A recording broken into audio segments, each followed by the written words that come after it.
Hello everyone, कैसे हैं सब लोग? बढ़िया। चलिए, good afternoon to all of you.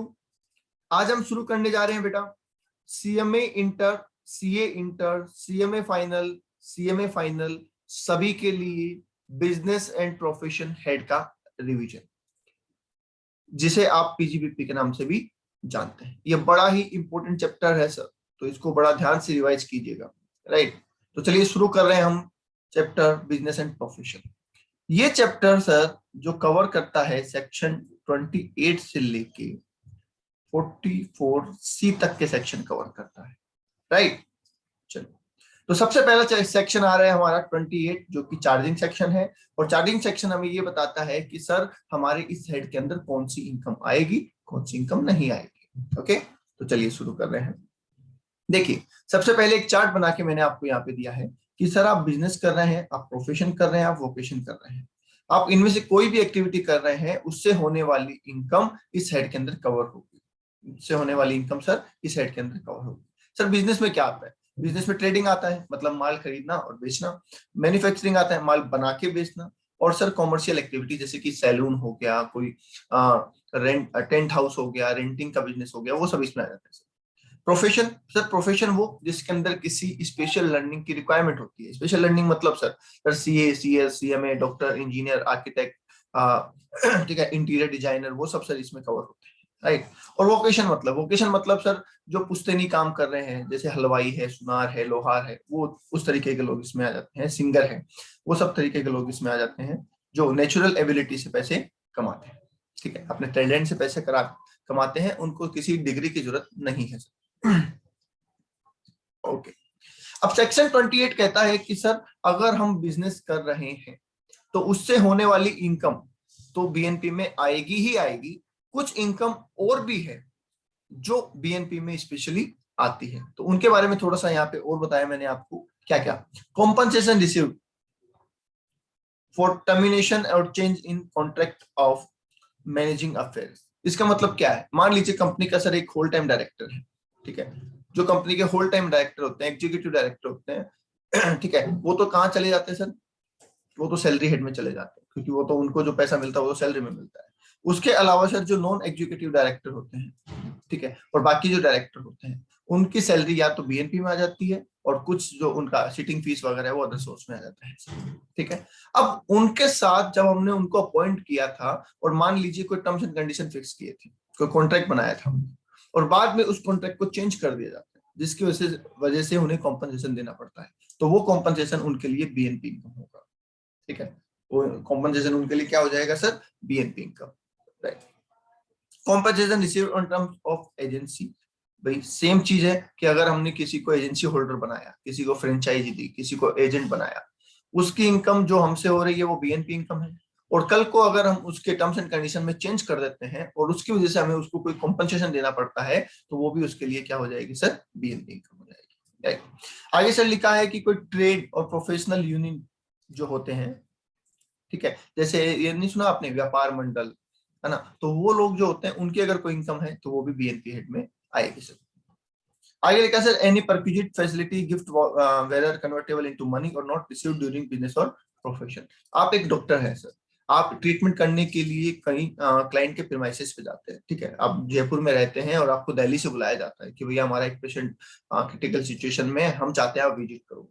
आपने कहा सर मैं विजिट कर लूंगा, पर विजिट करने के लिए मैं फीस चार्ज करूंगा, आने जाने का खर्चा भी होगा, रुकने के लिए होटल चाहिए होगा, और वहां पे मेरे को ले जाने के लिए गाड़ी चाहिए होगी, ये सब चीजें मुझे चाहिए होगी। तो जब आपकी प्रोफेशनल इनकम निकाली जाएगी तो एट दैट टाइम सिर्फ फीस को नहीं जोड़ा जाएगा, ये जो एक्स्ट्रा परक्विजिट आप उठा रहे हैं इनको भी आपकी प्रोफेशनल फीस में ही जोड़ा जाएगा। Right, yes sir. आगे लिखा है profit on sale of import licence, इसको आप इंपोर्टेंट लगा लीजिए। ठीक है, इंपोर्ट लाइसेंस को बेचने से अगर आपको कोई इनकम होती है तो स्पेसिफिकली उसको बिजनेस एंड में शामिल किया गया है। ओके सर, आपको अगर गवर्नमेंट ग्रांट मिलती है, गवर्नमेंट अच्छे असिस्टेंस मिलती है एक्सपोर्ट करने पे, तो वो भी आपकी बिजनेस इनकम है, क्योंकि सर पहले ही हमने सारा खर्चा तो डाल दिया था, सारे खर्चे तो हमने वैसे ही क्लेम कर लिए, तो अब कुछ वापस मिल रहा है तो वो हमारे लिए बिजनेस इनकम हो जाएगी। ठीक है, कोई ग्रांट मिल रही है गवर्नमेंट से तो सर वो बिजनेस इनकम हो जाएगी। ड्यूटी ड्रॉबैक, ड्यूटी ड्रॉबैक का मतलब होता है कि सर हमने जब कोई माल इंपोर्ट किया होगा तो हमने ड्यूटी का पेमेंट किया होगा, और मान लीजिए किसी रीजन पर हमें उस माल को वापस एक्सपोर्ट करना पड़ता है, तो वो ड्यूटी हमें क्या मिल जाती है सर? रिटर्न मिल जाती है। तो जब हमने ड्यूटी का पेमेंट किया था तो हमने उसे खर्चा ट्रीट किया था, उसे एक्सपेंसेस माना था, और जब वो ड्यूटी हमें रिटर्न मिल रही है तो जाहिर सी बात है वो क्या हो जाएगी? हमारे लिए इनकम हो जाएगी। ठीक है। ड्यूटी इंटाइटलमेंट पासबुक, जैसे इंपोर्ट लाइसेंस को बेचने से इनकम हुई थी, वैसे ही ड्यूटी फ्री इंटाइटलमेंट पासबुक को बेचने से अगर कोई प्रॉफिट होता है तो वो भी बीएनपी में स्पेशली इंक्लूड किया जाता है। राइट। चलिए, salary, bonus, commission, interest to the partner. आपको याद होगा सैलरी हेड के अंदर हमने पढ़ा था कि अगर पार्टनरशिप फर्म से पार्टनर को कोई रेम्युनरेशन मिलता है तो वो बीएनपी हेड में जाएगा, ना कि सैलरी हेड में, क्योंकि पार्टनर और पार्टनरशिप फर्म के बीच में एम्प्लॉयर एम्प्लॉय रिलेशनशिप नहीं होता है सर। ओके। आगे सर लिखा है amount for not doing any activity. आप किसी बिजनेस को ना करने के लिए पैसा ले रहे हैं। जैसे मैंने आपको रेगुलर क्लास में एक एग्जांपल बताया था कि सर एक 5 स्टार होटल के सामने एक बंदा ठेला लगाता है। उस ठेले वाले को कहा गया कि भैया आप अपना ठेला यहाँ ना लगाओ, हम उसके लिए आपको कुछ पैसा देने को तैयार है। अब ये पैसा उस ठेले वाले को मिल रहा है वो काम ना करने के लिए, वहां पे बिजनेस ना करने के लिए।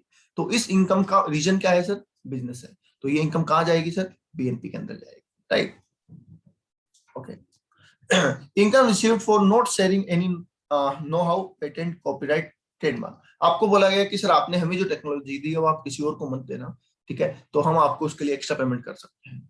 ठीक है। तो ये non competing, not doing any activity, है ना, not allowing any other person to use this technology, इस तरीके की जो भी इनकम है वो सारी बीएनपी इनकम में ही कवर होती है। राइट। ओके। कीमैन इंश्योरेंस की मैंने आपको बात बताई थी कि सर कीमैन इंश्योरेंस जो पॉलिसी होती है, ये पॉलिसी है, ठीक है। कीमैन इंश्योरेंस जो पॉलिसी होती है सर, इसकी इनकम 3 जगह पे आती है, या तो सैलरी में आती है, या बीएनपी में आती है, या अदर सोर्सेज में आती है, डिपेंड करेगा सर्कमस्टांसेस के ऊपर। Right. Okay sir. Last one लिखा है सर, अगर हमने किसी स्पेसिफाइड बिजनेस, याद है 35 से एडीएक्स सेक्शन पढ़ाया था मैंने आपको, उसमें अगर स्पेसिफाइड बिजनेस, जो 14 बिजनेस स्पेसिफाइड किए गए हैं, उसमें 100% रिडक्शन हम ले लेते हैं एक्सपेंसेस की, जो भी हमने किए हुए होते हैं। ठीक है। अब उनकी जो असेट है उनकी 100% रिडक्शन तो हमने ऑलरेडी ले ली सर, और उन असेट को जब हम बेचते हैं तो उस पर जो प्रॉफिट होता है वो हमारा बीएनपी के अंदर चार्ज होता है। ठीक है। इसे आप डीम्ड इनकम भी कह सकते हैं। ठीक है। आगे इसकी हम डिटेल में बात भी करेंगे। ठीक है। ये पॉइंट आगे कवर होगा। तो ये सारी इनकम जो स्पेशली बीएनपी हेड के अंदर आती है, और वैसे आपको बिजनेस, वोकेशन, प्रोफेशन कर रहे हैं तो वो सर आएगा ही आएगा। ठीक है। आगे सर लिखा है कि ये इनकम बीएनपी में नहीं आती। अब नहीं आती मतलब जो दूसरे हेड में आती है वो बीएनपी में नहीं आती है। जैसे एचपी की इनकम सर एचपी में आ जाती है, वो यहाँ नहीं आती है।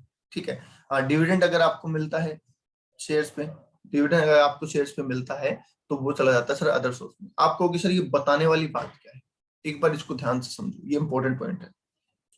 ठीक है। ये इंपॉर्टेंट पॉइंट है। ये दोनों पॉइंट को मैं एक बार दोबारा बता रहा हूँ, एक इसमें लाइन मिसिंग है, लिख देता हूँ। सर पहला पॉइंट बोला, rent from properties taxable under income from house property even though held as stock. आपके पास अगर हाउस प्रॉपर्टी स्टॉक के रूप में भी पड़ी है तो भी अगर आप उसे लेट आउट करेंगे ना तो भी वो इनकम सर एचपी में आएगी। जैसे बिल्डर होता है सर, बिल्डर के पास कोई अनसोल्ड फ्लैट होता है कि माल बिका नहीं पड़ा है अभी तक, और उसने उस फ्लैट को किराए पे दे दिया, तो आप कहेंगे सर उसका तो स्टॉक है तो उसकी वो इनकम तो आनी चाहिए किसमें? बीएनपी में। नहीं, स्पेसिफिकली इसके ऊपर जजमेंट आया हुआ है, ठीक है, चेन्नई प्रॉपर्टीज लिमिटेड के नाम से, कि सर अगर कोई बिल्डर के पास अनसोल्ड फ्लैट है और वो उसको किराए पे देते हैं तो वो इनकम एचपी हेड में आएगी, बीएनपी में नहीं आएगी। ठीक है। सिमिलरली सर ये पॉइंट है डिविडेंड। अब डिविडेंड का मतलब यहाँ पे बोला कि अगर आपने शेयर्स को एज ए स्टॉक होल्ड किया है, अगर आपने शेयर्स को एज ए स्टॉक होल्ड किया है ना, तो भी उससे मिलने वाला डिविडेंड अदर सोर्स में आएगा। आप ये नहीं कह सकते सर स्टॉक पे जो इनकम हो रही है वो हमारी बीएनपी इनकम है। ठीक है। इसलिए इसको स्पेशली यहाँ लिखा गया, वरना लिखने की जरूरत नहीं पड़ती। ओके। ठीक है। आगे सर क्या लिखा गया है? आगे लिखा है sir winning from lottery. Lottery या रेस से आपको कोई पैसा मिलता है, ठीक है, तो वो कहाँ जाता है सर? वो अदर सोर्स में जाता है।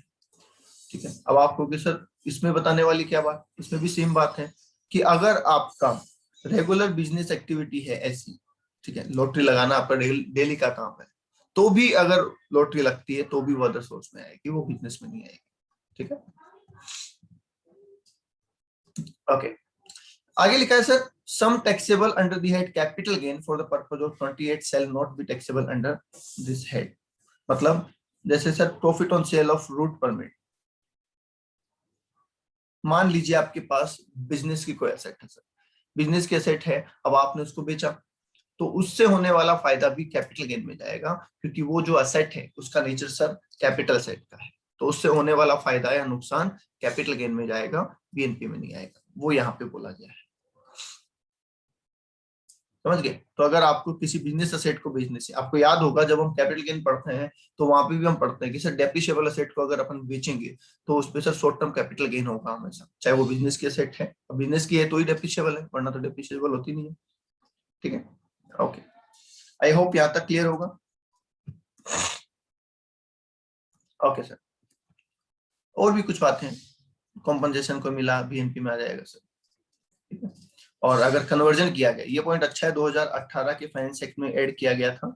क्या बोला गया है कि अगर आप इन्वेंट्री को कैपिटल एसेट में कन्वर्ट करते हैं, ठीक है, 2 चैप्टर में इसका रेलेवेंस आता है सर। स्टॉक को कन्वर्ट करते हैं कैपिटल एसेट में तो आएगा बीएनपी चैप्टर में, कैपिटल एसेट को कन्वर्ट करते हैं स्टॉक के अंदर तो आएगा सर कैपिटल गेन वाले चैप्टर में। तो जहां से एसेट जा रही है वहां पे ट्रांजेक्शन कवर होगा और उस साइड में वो टैक्सेबल होगा। मार्केट वैल्यू को सेल प्राइस मान लिया जाएगा और डिफरेंस अमाउंट टैक्सेबल हो जाएगा, जितनी कॉस्ट है जितनी मार्केट वैल्यू, जो डिफरेंस है that will be taxable in respective head. Okay okay sir, आगे आता है सर सेक्शन 145। सेक्शन 145 क्या कहता है सर? सेक्शन 145 बात करता है मेथड ऑफ अकाउंटिंग। हमने कहा कि सर हमने अकाउंट्स में 2 मेथड पढ़े हैं, कौन कौन से सर? एक केस बेसिस और एक अक्रूवल बेसिस। केस बेसिस में हम उन इनकम को बुक करते हैं जो हमें मिल गई है और उन खर्चों को बुक करते हैं जो हमने पे कर दिए। अक्रूवल के अंदर सर हम एक पीरियड वाइज चलते हैं, है ना, पेमेंट किया या नहीं किया उससे फर्क नहीं पड़ता, मिला या नहीं मिला उससे फर्क नहीं पड़ता, हम अक्रूवल बेसिस पे उसको क्या कर लेते हैं सर, रिकॉर्ड कर लेते हैं। अब आप बताइए आप टैक्स कैसे चार्ज करोगे? इनकम टैक्स वालों ने कहा भैया हमें कोई फर्क नहीं पड़ता, आपका जो मन हो वो बता दीजिए। अगर आप केस बेसिस फॉलो करते हैं तो हम भी टैक्स केस बेसिस पे चार्ज कर लेंगे, अगर आप अक्रूवल बेसिस फॉलो करते हैं तो हम भी टैक्स अक्रूवल बेसिस पे चार्ज कर लेंगे। उससे क्या फर्क पड़ना है? कोई फर्क नहीं पड़ना। पर एक बार जो मेथड आप अडॉप्ट करोगे रेगुलरली आप उसी को फॉलो करोगे, बार बार चेंज नहीं करना है। भाई कान ऐसे पकड़ो चाहे ऐसे पकड़ो, सर बात एक ही है। अगर आपने कुछ पैसे इस साल कमाए, उसमें से आधा आज मिल गया आधा अगले साल मिलेगा, तो कोई बात नहीं, आधे पे टैक्स हम आज ले लेंगे आधे पे अगले साल ले लेंगे। ठीक है, सिर्फ टाइम का फर्क पड़ेगा और कोई फर्क नहीं पड़ने वाला, इनकम तो पूरी ही टैक्सेबल होने वाली है। तो इसलिए आप कैश बेसिस फॉलो करो चाहे अक्रूवल बेसिस फॉलो करो, इससे इनकम टैक्स को कोई तकलीफ नहीं है। जिस बेसिस पे आप अकाउंट रख रहे हैं उस बेसिस पे इनकम टैक्स टैक्स लगाने को तैयार है।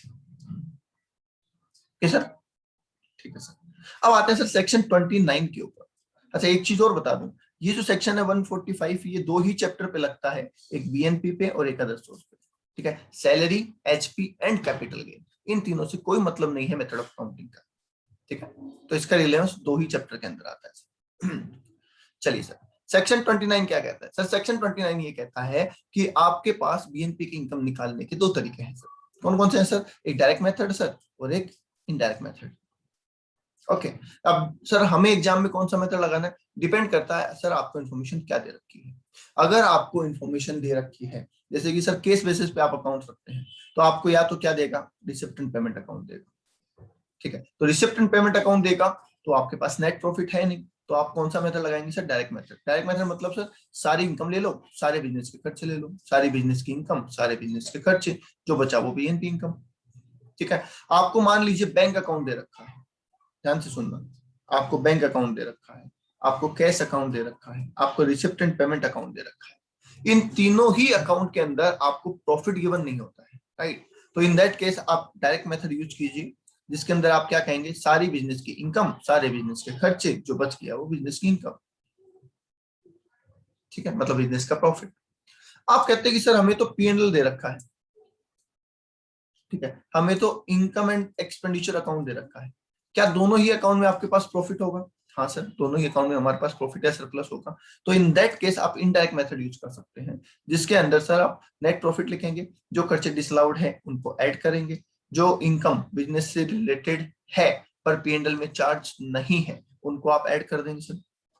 ठीक है, जो खर्चे बिजनेस से रिलेटेड नहीं है, जो खर्चे बिजनेस से रिलेटेड सॉरी जो इनकम बिजनेस से रिलेटेड नहीं है उन्हें आप लेस कर देंगे सर, और जो एक्सपेंसिव बिजनेस से रिलेटेड है पर पीएनएल में चार्ज नहीं है उन्हें भी आप लेस कर देंगे।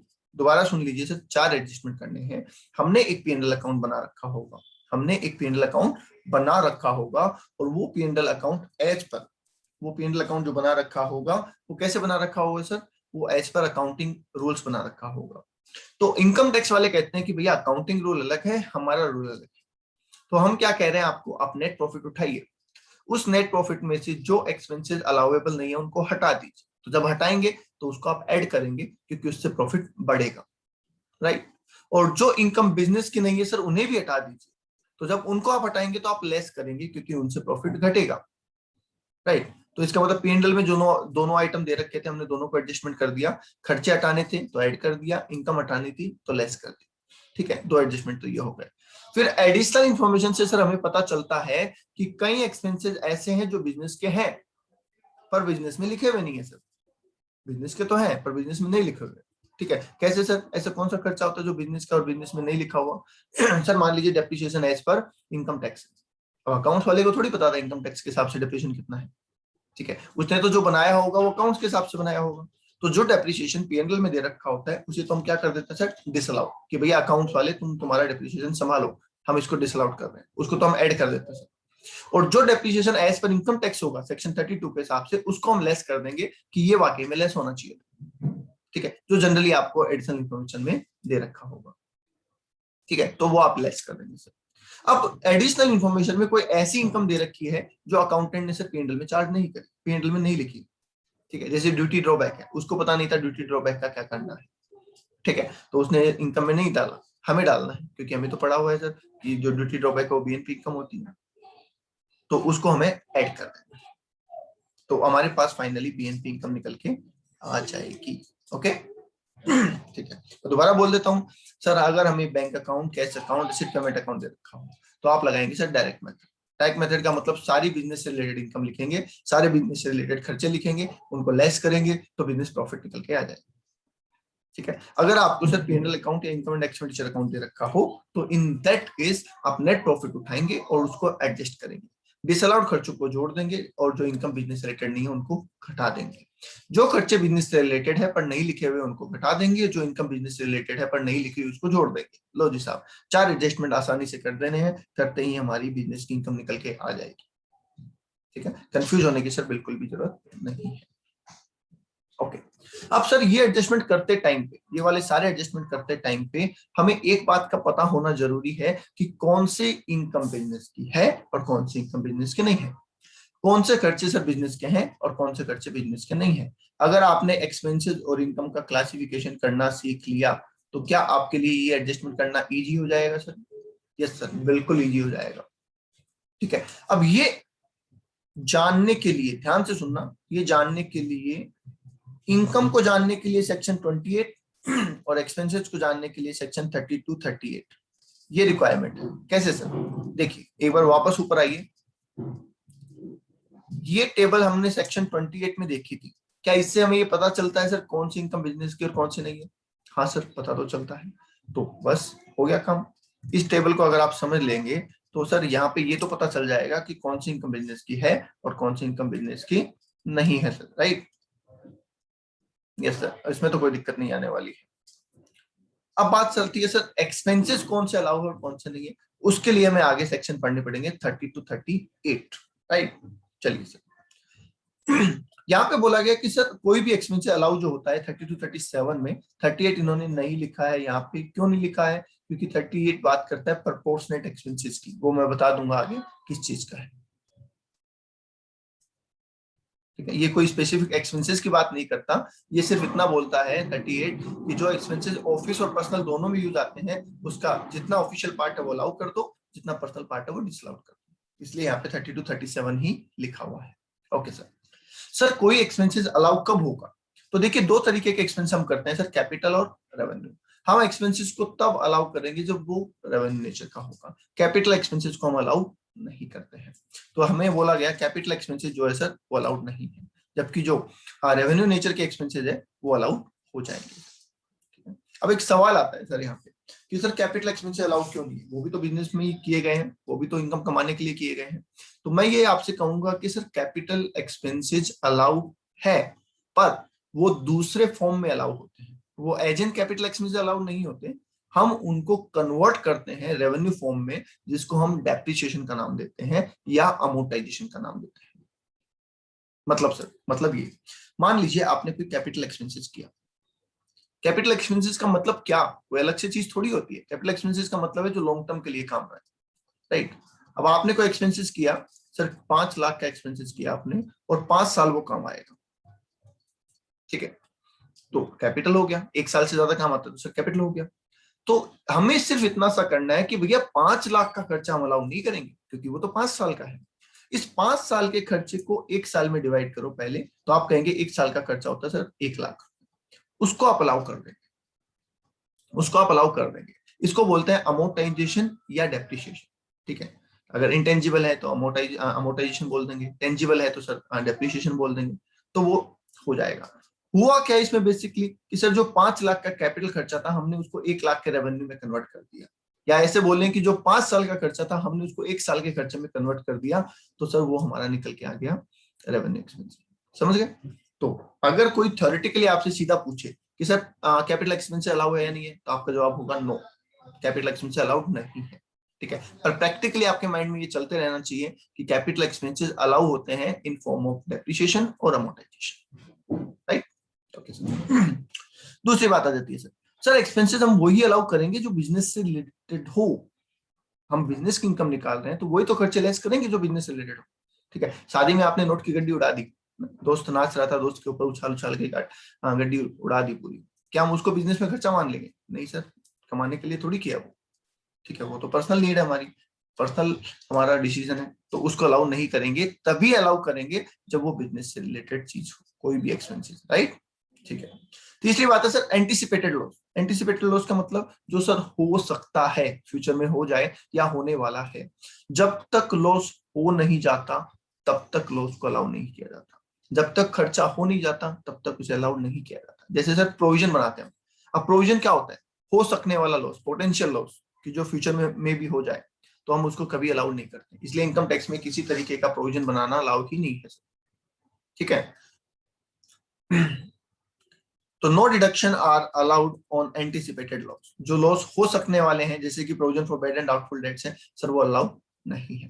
सर यहाँ तो लिखा है सब्जेक्ट टू सर्टेन एक्सेप्शन। हाँ, एक्सेप्शन की बात है, बैंक्स को अलाउ होता है प्रोविजन बनाना कुछ केस के अंदर, जो हम आगे पढ़ेंगे सेक्शन 36 के अंदर, राइट। उसके अलावा किसी को भी कोई प्रोविजन बनाना अलाउेबल नहीं है सर।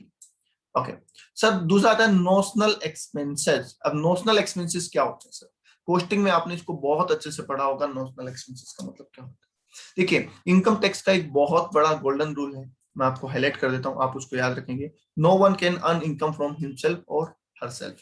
अपने आप से कोई इनकम नहीं कमा सकता। अपने आप से इनकम नहीं कमा सकता मतलब आप अपने आप को सैलरी देते हैं तो वो इनकम नहीं मानी जाएगी, ना तो वो इनकम मानी जाएगी आपके लिए, और ना ही वो खर्चा माना जाएगा आपके बिजनेस के लिए। आप अपनी ही बिल्डिंग का रेंट चार्ज करते हैं तो ना तो वो आपके लिए रेंटल इनकम मानी जाएगी और ना ही आपके बिजनेस के लिए रेंटल एक्सपेंसेस माना जाएगा, ठीक है। अपने आप से आप इनकम कमा नहीं सकते, ठीक है। फॉर एग्जाम्पल एक प्रोप्राइटर, ठीक है, प्रोप्राइटर ने पैसा लगा रखा है सर बिजनेस में, तो अब प्रोप्राइटर कहता है सर मैं इंटरेस्ट ऑन कैपिटल लूंगा। अरे भैया, इंटरेस्ट ऑन कैपिटल लोगे किसकी इनकम में जुड़ेगा? प्रोप्राइटर की इनकम में। और अगर तुम इंटरेस्ट ऑन कैपिटल नहीं लोगे तो क्या होगा? तो तुम्हारा प्रॉफिट ज्यादा दिखाएगा। बात तो एक ही है ना, आप उसको इन फॉर्म ऑफ प्रॉफिट ले लो या इन फॉर्म ऑफ कैपिटल ले लो। प्रॉफिट लोगे ठीक है, कैपिटल नहीं लोगे, इंटरेस्ट ऑन कैपिटल नहीं लोगे तो खर्चा कम डलेगा पीएनएल में, तो प्रॉफिट ज्यादा होगा, तो भी वो आपकी इनकम में जाना है। इंटरेस्ट ऑन कैपिटल चार्ज करोगे तो प्रॉफिट कम होगा, इंटरेस्ट ज्यादा होगा, दोनों चीजें जोड़ के आपकी इनकम में जानी है, तो अल्टीमेटली आपकी इनकम में तो उतना ही अमाउंट जाना है, ठीक है। तो कहा गया फिर इतना कॉम्प्लेक्स क्यों करें, हम सीधा सा कह देते हैं भैया आप अपने आप पे, अपनी खुद की कैपिटल पे आप इंटरेस्ट नहीं ले सकते, अपनी खुद की बिल्डिंग पे आप रेंट नहीं ले सकते, तो ऐसा कोई खर्चा आपको अलाउेबल भी नहीं है। समझ गए? तो अपने आप से आप इनकम अर्न नहीं कर सकते हैं। तो देखो क्या लिखा है, rent paid to sole proprietorship, salary to proprietor, interest on capital to proprietor, ये चीजें अलाउेबल सर नहीं है, क्योंकि ये तो अपने आप को दे रहे हैं आप। समझ गए? ठीक है। And last one is sir personal expenses allowed नहीं है। पर्सनल एक्सपेंसेस सर मेरी शादी में इतना पैसा खर्च हो गया था, मैं बिजनेस में डाल दूं? अरे भाई, बिजनेस के लिए थोड़ी शादी की थी, नहीं, तो वो उसमें नहीं डालेंगे आप, वो बिल्कुल अलाउेबल नहीं है। ओके, तो बिजनेस से रिलेटेड होना चाहिए एक्सपेंसेस, रेवेन्यू नेचर का होना चाहिए, पर्सनल नहीं होना चाहिए, प्रीवियस ईयर से ही रिलेटेड होना चाहिए सर, और फ्यूचर लॉस या फ्यूचर एक्सपेंसेस नहीं होना चाहिए, तो हम उसको अलाउ कर देंगे, अदरवाइज हम उसको अलाउ नहीं करेंगे। ओके चलिए आगे हम बात कर लेते हैं सर, सेक्शन 30, 31, 32, 33 ऐसे चलता जाएगा। सर ये इतने सारे सेक्शन क्यों बनाए? देखिए ध्यान से सुनना, मैं जो रेगुलर क्लास में जब आपको पढ़ाता हूँ तो मैं आपको एक एग्जांपल देता हूँ कि सर जब अपन शादी में कोई अरेंजमेंट कर रहे होते हैं खाने पीने का, तो हम पहले गेस्ट लिस्ट बनाते हैं कि कितने लोगों का अरेंजमेंट करना है। उनमें कुछ लोगों का हम नाम लिखते हैं पहले, जो हमारे एकदम क्लोज वन होते हैं ना, उनका हम नाम लिखते हैं सर, क्योंकि वो हमारे खास हैं और हम उनको नाम से जानते हैं, और उनका नाम से कार्ड भी जाएगा, सारी चीजें होंगी जिसमें आपके हुआ फूफा चाचा ताऊ ये वो जितने भी खास रिलेटिव है ना, वो सारे उसमें आते हैं सर। ठीक है, उसके बाद हम एक अदर से लेके चलते हैं कि चलो सर लिस्टेड नाम तो इतने हो गए, मान लीजिए आपने लिस्ट बनाई और आपने कहा 200 लोग हो गए जिनके नाम से कार्ड जाएंगे और वो सब आएंगे, तो उनका खाना बनाना है आपने। अब आप बोलते हैं सर अदर लोग वो कौन आएंगे, तो इसके अलावा बोले भाई दूल्हे के दोस्त, दूल्हे के भाई के दोस्त आएंगे, ठीक है पापा के दोस्त आएंगे, चाचा के दोस्त आएंगे, ठीक है, फिर मोहल्ले वाले आएंगे, फिर कुछ कैटरिंग वाले भी खाना खाएंगे, कुछ बैंड वाले भी खाना खाएंगे। तो पर्सन तो है, पर उनका इंडिविजुअल नाम याद करने की आपको जरूरत नहीं होती है। तो इसके लिए सर मान लीजिए 100 लोग वो होंगे। उसके बाद सर कुछ बिना बुलाए आ जाएंगे, ऐसे भी तो बिना बुलाए बाराती आ जाते हैं सर, ये तो नाम वाले हैं, स्पेसिफाइड है ये तो, ठीक है। ये अदर लोग हैं जो हमें पता है कि आएंगे, और फिर कुछ जनरल चलते फिरते लोग आ जाएंगे, तो आप कहते हैं सर 50 लोगों मान लीजिए, तो आप फाइनली इतने का अरेंजमेंट करते हैं, राइट। तो वैसे ही जितने एक्सपेंसेस की बात हम यहाँ कर रहे हैं, उसमें कुछ तो वो होंगे जो नाम से प्रसिद्ध है अपने, ठीक है, कुछ वो होंगे जो अदर में है जिसको हम सेक्शन 36 में पढ़ेंगे, और कुछ वो है जो चलते फिरते हैं, मतलब जिनमें कोई सेक्शन की रिक्वायरमेंट नहीं है, वो आ जाएंगे सर सेक्शन 37 में। तो फाइनली सर हमें यहाँ पे ये सेक्शन इस तरीके से पढ़ने हैं। तो अभी जो हम पढ़ने जा रहे हैं वो एक्सपेंसेस पढ़ रहे हैं जो स्पेसिफिक अपने नाम से जाने जाते हैं, और ये हमारे कवर होंगे सेक्शन 30 से लेके 35 तक कवर होंगे, राइट। यहां तक के सारे एक्सपेंसेस सर अपने पर्सनल नाम से जाने जाते हैं। कैसे सर? देखिए सेक्शन जो 30 है वो डील करता है स्पेसिफिकली बिजनेस प्रीमाइसेस से, बिजनेस प्रीमाइसेस के खर्चे। अब बिजनेस प्रीमाइसेस क्या होता है सर? आपकी शॉप हो सकती है, आपका गोडाउन हो सकता है, आपका ऑफिस हो सकता है, आपकी फैक्ट्री हो सकती है, ठीक है जहां से भी आप अपना बिजनेस ऑपरेट कर रहे हैं सर, वो आपका बिजनेस प्रीमाइसेस है। ये बिजनेस प्रीमाइसेस सर या तो हमारा खुद का होगा या किराए का होगा। अगर बिजनेस प्रीमाइसेस खुद का है तो सर डेप्रिसिएशन चार्ज करेंगे हम, डेफिनेटली बात है, क्योंकि जो परचेज अमाउंट लगा है, जो कंस्ट्रक्शन अमाउंट लगा है, उस पर डेप्रिसिएशन चार्ज करेंगे। और रिपेयर मेंटेनेंस अगर रेवेन्यू नेचर का किया है तो वो भी हमारा खर्चा है। इंश्योरेंस करवाया है वो भी है। रेट्स एंड टैक्स मतलब लोकल टैक्स जिसको हम म्युनिसिपल टैक्स के नाम से भी जानते हैं, वो भी अलाउेबल है। और घर से रिलेटेड कोई भी खर्चा किया सर वो सारे अलाउेबल हो जाएंगे। अगर यही सर रेंटेड प्रीमाइसेस होता तो क्या होता? रेंटेड प्रीमाइसेस होता तो बेटा रेंट लगता हमारा, तो रेंट अलाउ हो जाएगा। रिपेयर मेंटेनेंस अगर हमने करवाया है, क्योंकि जनरली कई बार कुछ टेनेंट करवाते हैं, कुछ मालिक करवाते हैं, तो अगर आपने करवाया है एज ए टेनेंट कोई खर्चा, तो रिपेयर मेंटेनेंस का तो आप अलाउ कर देंगे। इंश्योरेंस प्रीमियम अगर आपने पे किया है तो आप अलाउ कर देंगे। रेट रेंट टैक्सेस अगर आपने पे किया तो आप अलाउ कर देंगे, और कोई खर्चा आपने किया तो अलाउ कर देंगे। कई बच्चे कहते हैं कि सर इंश्योरेंस हम थोड़ी देते हैं, इंश्योरेंस तो मालिक देता है, रिपेयर मेंटेनेंस हम थोड़ी देते हैं सर, वो देता है। अरे भैया इसमें जिद करने की जरूरत नहीं है, अगर आपने दिया है, सीधा सिंपल वर्ड है इफ एनी, अगर दिया है तो लेस कर दो, नहीं दिया तो कोई बात नहीं, जैसी आराम, ठीक है। ओके सर आगे लेकर sir rent of own building not allowed. अभी थोड़ी देर पहले हमने कहा था कि नॉशनल खर्चे लेस नहीं करते हैं, तो इसलिए खुद की बिल्डिंग का रेंट अलाउड नहीं होगा, राइट।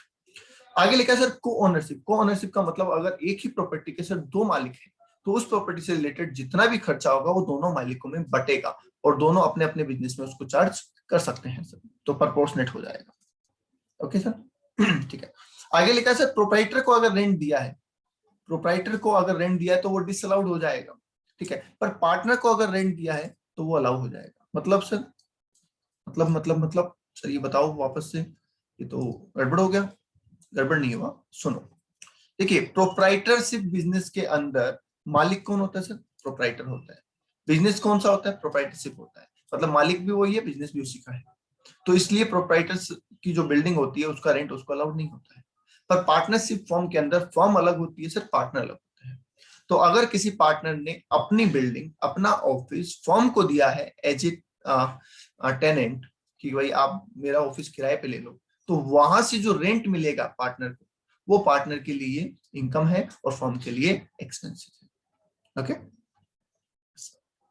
चलिए सर, ये था हमारा सेक्शन 30 जो स्पेशली डील करता है सर किसके साथ, बिजनेस प्रोफेशन की इनकम, बिजनेस प्रीमाइसेस के साथ। ओके सर, चलिए आगे देख लेते हैं, आगे क्या कह रहे हैं सर। आगे बात कर रहे हैं सर हम सेक्शन 31। सेक्शन 31 किसके साथ डील करता है सर, ये प्लांट, मशीनरी और फर्नीचर पे जो खर्चा होता है उससे डील करता है। अब वैसा ही सेम जैसे बिजनेस प्रीमाइसेस था, वैसे ही सर प्लांट, मशीनरी और फर्नीचर जो हमारे पास आता है वो दो तरीके से आ सकता है sir. Plant, machinery and furniture दो तरीके से हमारे पास आ सकता है सर। एक हमारा खुद का होगा, दूसरा सर किराए का होगा। ठीक है, अगर वो हमारा खुद का है तो हम उस पर डेप्रिसिएशन चार्ज करेंगे क्योंकि हमने कैपिटल खर्चा किया होगा स्टार्टिंग में, ठीक है, लेने के लिए। और रिपेयर मेंटेनेंस किया है तो वो अलाउ हो जाएगा। इंश्योरेंस प्रीमियम वो अलाउ, अदर खर्चे अलाउ। सर यहाँ पे लोकल टैक्सेस नहीं आते हैं। लोकल टैक्सेस जो होते हैं वो लैंड एंड बिल्डिंग पे लगते हैं, इमूवेबल प्रॉपर्टी पे लगते हैं, ठीक है। बाकी इन पे लोकल टैक्सेस नहीं लगते।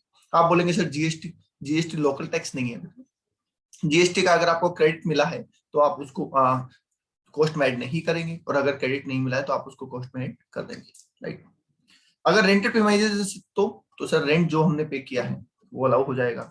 रिपेयर, मेंटेनेंस, इंश्योरेंस, अदर खर्चे, ये सारे अगर हमने कोई भी पेमेंट किया है तो वो हमें अलाउ हो जाएगा in respect of plant, machinery and furniture, right. Okay sir. अच्छा सर, को ओनर हुआ तो जैसा हमने ऊपर बात की थी कि अगर एक प्रॉपर्टी के एक से ज्यादा मालिक है तो उस प्रॉपर्टी से रिलेटेड सारे खर्चे प्रोपोर्शनेट होंगे। तो वैसे ही मान लीजिए एक मशीन दो लोगों ने मिला के खरीदी है तो उस मशीन के जितने भी खर्चे होंगे वो दोनों लोगों को अलाउेबल होंगे in proportion of their ownership, ठीक है। चलिए सर आगे आते हैं सर, सेक्शन 38 की बात कर रहे हैं सर। सेक्शन 38 अभी मैंने कहा था ना कि ये सेक्शन अलग से भी डिफाइन है कि बिल्डिंग हो, प्लांट हो, मशीनरी और furniture. Building, plant, machinery, furniture, sir इन चारों असेट का इस्तेमाल अगर हम सिर्फ बिजनेस में नहीं करते, दोनों चीज में करते हैं सर। मतलब सर बिजनेस में भी काम आती है ये, और ये पर्सनल भी काम में आती है।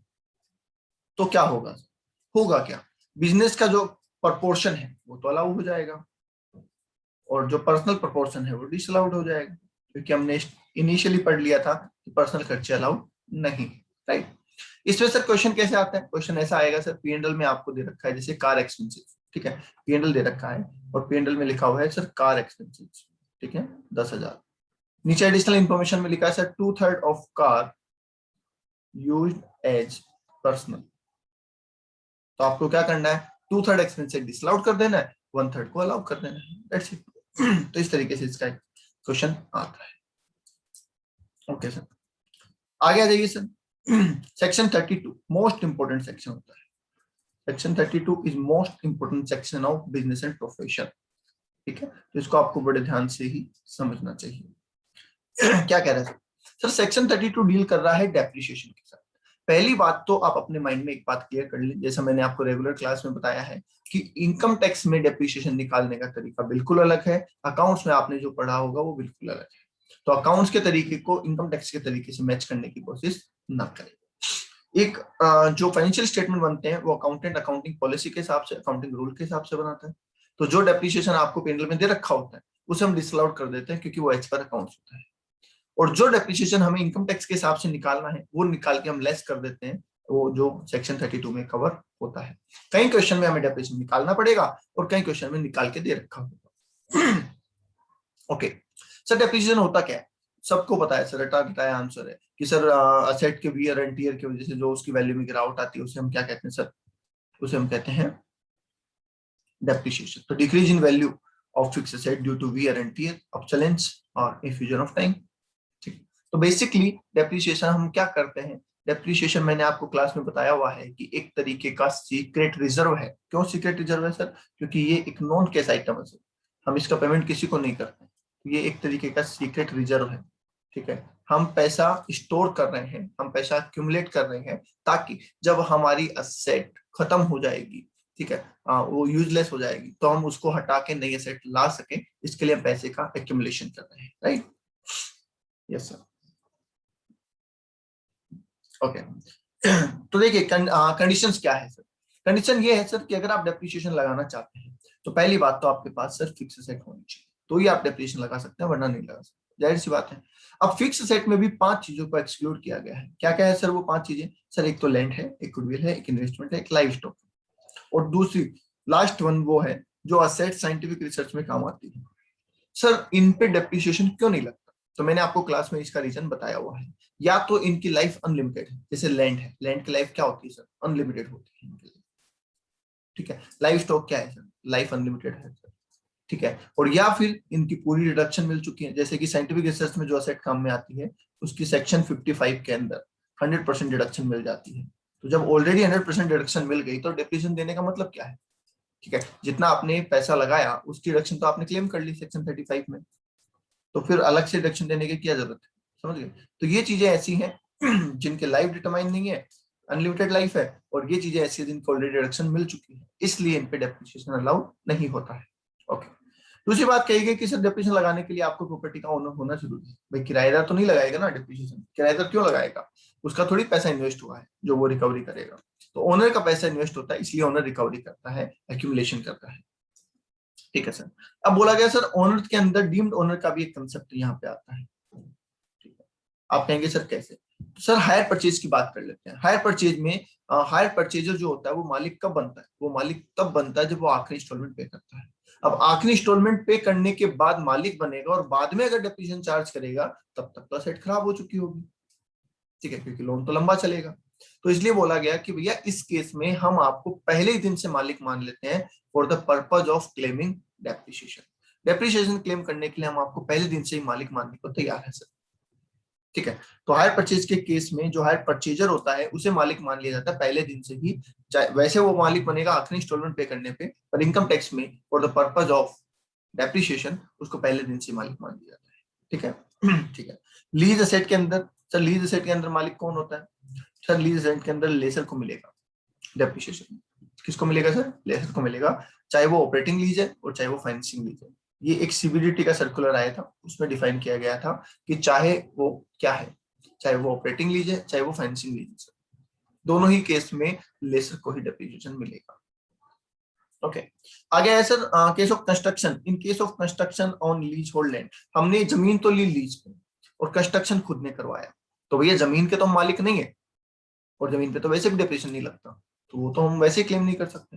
पर जो हमने कंस्ट्रक्शन करवाया है ना, उस पे हम सर डेप्रिसिएशन क्लेम कर सकते हैं, वो स्ट्रक्चर के मालिक हम, तो इसमें लेस ही चार्ज करेगा। ओके, आगे लिखा गया सर डेप्रिसिएशन आप तभी चार्ज करेंगे जो बिजनेस एंड प्रोफेशन में एसेट काम में आ रही है। आपके घर पे फ्रिज, टीवी, कूलर, एसी लगा हुआ है, क्या आप उस पर डेप्रिसिएशन चार्ज करेंगे? नहीं सर, आप उस पर डेप्रिसिएशन चार्ज नहीं करेंगे, क्योंकि वो तो बिजनेस में काम नहीं आ रहा है। डेप्रिसिएशन उसी पे चार्ज होगा जो बिजनेस में काम आ रहा है, राइट? तो पहली कंडीशन फिक्स एसेट का होना, दूसरी कंडीशन आप उसके मालिक हो, तीसरी कंडीशन वो बिजनेस में काम आ रही हो, तो ही डेप्रिसिएशन। आपको याद होगा हम कहते हैं सर पुट टू यूज किया तो डेप्रिसिएशन लगेगा। अब सोचो जो असेट बिजनेस में काम ही नहीं आ रही उसका कभी पुट टू यूज हुआ ही नहीं है, और पुट टू यूज हुआ ही नहीं है तो डेप्रिसिएशन चालू ही नहीं हुआ, स्टार्ट ही नहीं हुआ, तो लगेगा कहां से? ठीक है तो इसलिए ये बात आप ध्यान रखिए।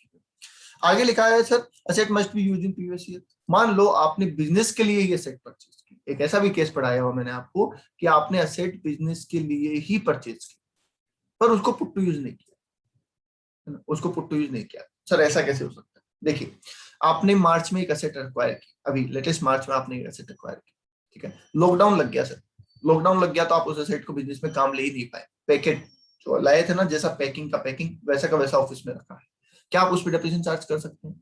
तो आप कहेंगे नहीं सर, डेप्रिसिएशन चार्ज नहीं कर सकते, क्योंकि वो तो पुट टू यूज ही नहीं हुआ। पुट टू यूज होने के बाद काम ना आए या ना आए उससे फर्क नहीं पड़ता, पर पुट टू यूज होना जरूरी है। तो अगर आपने उसको पुट टू यूज किया ही नहीं है तो डेप्रिसिएशन लगेगा ही नहीं। ठीक है, और पुट टू यूज कर लिया तो फिर हम देखेंगे सर 180 दिन से ज्यादा काम आया, 180 दिन या उससे ज्यादा काम आया है तो फुल डेप्रिसिएशन, और अदरवाइज हाफ डेप्रिसिएशन। ओके, तो ये डेप्रिसिएशन लगाने की बेसिक रिक्वायरमेंट है हमारा। दोबारा बोल देता हूँ, आपके पास फिक्स एसेट होनी चाहिए, 5 चीजों को छोड़ के आप उस एसेट के मालिक होने चाहिए। तीसरा, उस एसेट का इस्तेमाल बिजनेस में आना चाहिए। जब तक एसेट बिजनेस में यूज होनी स्टार्ट नहीं होगी डेप्रिसिएशन का कंसेप्ट एप्लीकेबल ही नहीं होगा, राइट? ओके सर, आगे sir method of depreciation. Sir accounts में तो हमने straight line method, WDV method, sum of year digit method, complete year method, ऐसे बहुत सारे मेथड पढ़े हैं सर। पर इनकम टैक्स में 2 ही मेथड है, एक स्ट्रेट लाइन मेथड है और दूसरा डब्ल्यूडीवी, मतलब सर एसएलएम और डब्ल्यूडीवी मेथड है। अच्छा, तो इनकम टैक्स में जो प्रिफर किया गया है वो प्रिफर किया गया है सर डब्ल्यूडीवी मेथड। और SLM जो है वो इलेक्ट्रिसिटी कंपनी के लिए बोला गया है कि इलेक्ट्रिसिटी कंपनी चाहे तो वो इसको ले सकती है, चाहे तो, उसमें भी ऑप्शन है। ठीक है, इलेक्ट्रिसिटी कंपनी दोनों में से कोई भी मेथड ले सकती है और बाकी सबके लिए WDV मेथड को प्रेफर किया गया है इनकम टैक्स के अंदर। ओके, तो इसका मतलब सर हमें WDV मेथड को बड़े ध्यान से समझना है। यस, अब WDV मेथड जो लगाया जाता है इनकम टैक्स में, उसमें एक कॉन्सेप्ट यूज किया जाता है जिसका नाम होता है sir block concept. Block concept का मतलब सर, हम जो कैलकुलेशन करेंगे डेप्रिसिएशन की वो एक एक एसेट की नहीं करेंगे, हम क्या करेंगे सर, मल्टीपल असेट को एक साथ जोड़ देंगे, उनका एक बंच बना देंगे और उसके ऊपर टोटल कंसेप्ट के ऊपर हम डेप्रिसिएशन चार्ज करेंगे। क्योंकि सर एक बिजनेस में हजारों असेट हो सकती है काम, एक बड़ी कंपनी उसमें हजारों असेट काम आती है, एक एक पे डेप्रिसिएशन लगाने बैठेंगे तो कब तक लगाएंगे। तो इसलिए सेम नेचर की एसेट, ठीक है, सेम नेचर की एसेट और जिन पे रेट ऑफ डेप्रिसिएशन भी सेम हो, उनको एक साथ जोड़ दीजिए, उनका एक ब्लॉक बना दीजिए और उनमें एक साथ ही डेप्रिसिएशन चार्ज कर दीजिए। ओके, तो उसे नाम दिया गया सर ब्लॉक कॉन्सेप्ट, राइट।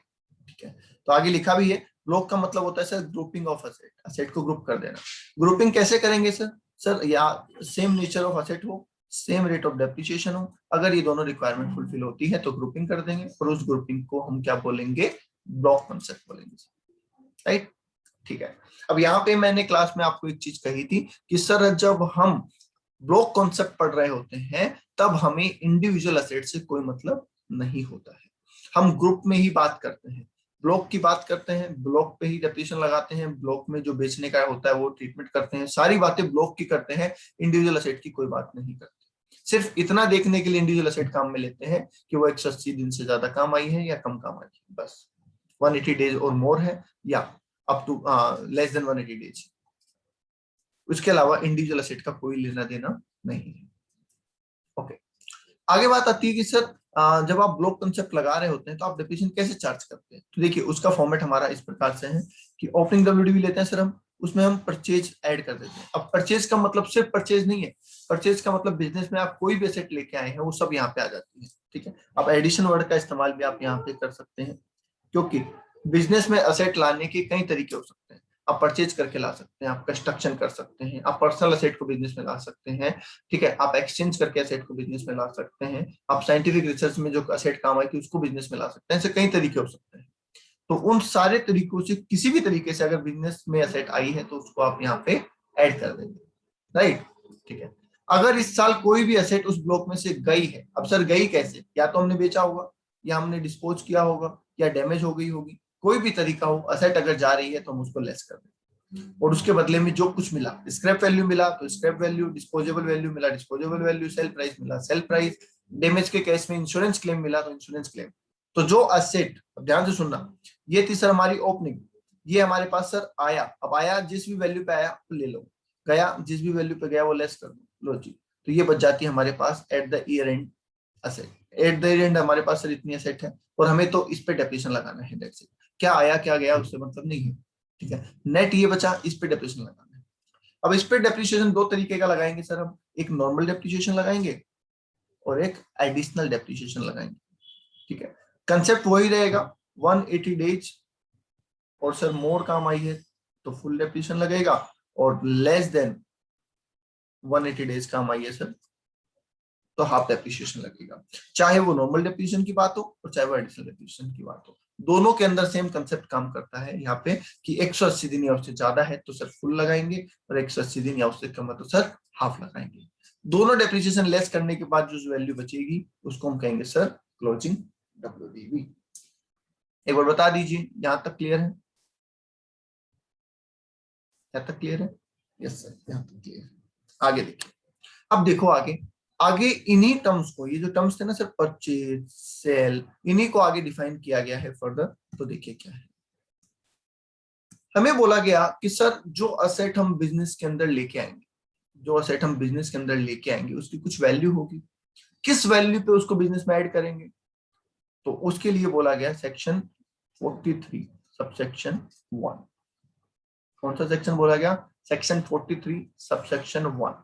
उसके अंदर बताया गया कि किस वैल्यू के ऊपर आप असेट को ब्लॉक में ऐड करेंगे, राइट। तो उसके लिए पहला आइटम बोला गया कि सर आप अगर परचेज करके असेट ला रहे हैं तो किस वैल्यू पे ऐड करेंगे, तो सर परचेज प्राइस ले लीजिए, उसको लाने का कोई खर्चा है वो ले लीजिए, installation, engineering, interest on loan, trial, foreign fluctuation, ये सब तो आप ऐड कर दीजिए। गवर्नमेंट ग्रांट कुछ मिली है तो सर लेस कर दीजिए। इंटरेस्ट ऑन लोन में ध्यान रखना अप टू यूज, जब असेट पुट टू यूज आती है वहां तक का इंटरेस्ट तो कैपिटलाइज होता है, उसके बाद का इंटरेस्ट कैपिटलाइज नहीं होता है, राइट। और फॉरेन फ्लक्चुएशन में मैंने आपको बताया था पेमेंट बेसिस के ऊपर चलता है। जब आपने कोई असेट फॉरेन करेंसी में खरीदी है और उसका जब आप पेमेंट करते हैं और पेमेंट करने पे अगर आपको फायदा हुआ है तो आप लेस करेंगे, नुकसान हुआ है तो आप ऐड करेंगे, ठीक है। तो फॉरेन फ्लक्चुएशन को आप एक्चुअल पेमेंट बेसिस पे क्या कर देंगे, ऐड और लेस कर देंगे ब्लॉक के अंदर। गवर्नमेंट ग्रांट कुछ मिली है तो सर लेस कर देंगे। तो ये सब कुछ ऐड लेस करने के बाद जो वैल्यू बचेगी उसे कहते हैं actual cost under section 43 subsection 1। और इस कॉस्ट के ऊपर उस असेट को हम यहाँ पे, कहां पे सर, यहाँ पे मैं हाईलाइट कर देता हूं, यहाँ पे लाके ऐड कर देंगे, ठीक है। तो ये जो लिखा है हमने कॉस्ट प्राइस, ये वहां से लेके आए हैं, ठीक है। ओके, आगे एक इंपॉर्टेंट बात कही गई कि सर ये जो इतने सारे एक्सपेंसेस हमने पढ़े, परचेज प्राइस है, इंस्टॉलेशन है, लोडिंग अनलोडिंग है, ट्रांसपोर्टेशन है ना, ट्रायल एक्सपेंसेस, सब सारी चीजें हमने जो पढ़ी, उसमें अगर किसी भी खर्चे का पेमेंट कैश में हुआ 10,000 से ज्यादा का, तो वो खर्चा कॉस्ट का हिस्सा नहीं बनेगा। मतलब मान लीजिए मैंने सर 6 लाख के सेट परचेज, ध्यान से सुनना सर, मैंने 6 लाख के सेट परचेज किया। इस 6 लाख में से मैंने जो पेमेंट किया वो ऐसे कर दिया, 1 लाख रुपए का तो कैश में कर दिया और 5 लाख रुपए का बैंक से पेमेंट कर दिया। तो सर जब मैं कॉस्ट कैलकुलेट कर रहा हूँ तो ये 5 लाख रुपए तो मैं कॉस्ट में ऐड करूंगा, ये 1 लाख रुपए में कॉस्ट में ऐड नहीं कर सकता क्योंकि मैंने 10,000 से ज्यादा का कैश पेमेंट कर दिया है, ठीक है। ओके सर, ठीक। आगे बोला गया sir inventory converted into capital stock. आपके पास इन्वेंट्री थी, मतलब आपके पास स्टॉक था, आपने उसको कैपिटल एसेट में कन्वर्ट कर दिया और फिर उसको काम में भी लेने लग गए। सर ऐसा कैसे? मान लीजिए एक गाड़ी शोरूम है ना, कार का शोरूम है। कार के शोरूम का मालिक अपने शोरूम में से ही एक गाड़ी को क्या करता है, ऑन रोड इश्यू करता है और उसे अपने बिजनेस में काम में लेना स्टार्ट कर देता है। तो इतने दिन वो कार क्या थी सर, स्टॉक थी। अब वो क्या क्या बन गई सर, पर्सनल कैपिटल एसेट बन गई और बिजनेस में काम में आने लग गई। तो जाहिर सी बात है अब तो वो डेप्रिशिएट होगी। स्टॉक था तब तक डेप्रिशिएट नहीं हो रहा था, अब तो वो बिजनेस यूज में आने लग गई तो वो डेप्रिशिएट हो गई। तो उस केस में जो इश्यू करते टाइम पे उस कार की मार्केट वैल्यू थी, उस रेट पे उस कार को ब्लॉक में ऐड कर दिया जाएगा। ओके, ठीक है सर। कंस्ट्रक्शन किया तो सर कंस्ट्रक्शन में जितना भी पैसा लगा वो सारा जोड़ दीजिए और जोड़ के कहाँ पे डाल दीजिए सर, ब्लॉक के अंदर ऐड कर दीजिए, ठीक है। अच्छा, पर्सनल असेट को सर बिजनेस में लाए तो, अगर सर पर्सनल असेट हम बिजनेस में ला रहे हैं, जैसे मेरे पास एक कार है ना, एक कार है मेरे पास काफी टाइम पुरानी, 4-5 साल पुरानी, और मैं इतने दिन तो उसको पर्सनल चला रहा था, अब मैं उसको बिजनेस में इस्तेमाल में लेने लग गया, तो बिजनेस में लेके आऊंगा, ठीक है। मेरे पास एक बिल्डिंग है या एक ना एक घर है, इतने दिन तो मैं उसको खुद के काम में ले रहा था रेजिडेंशियल, अब मैं उस पर बिजनेस करने लग गया, उसको बिजनेस में यूज करने लग गया।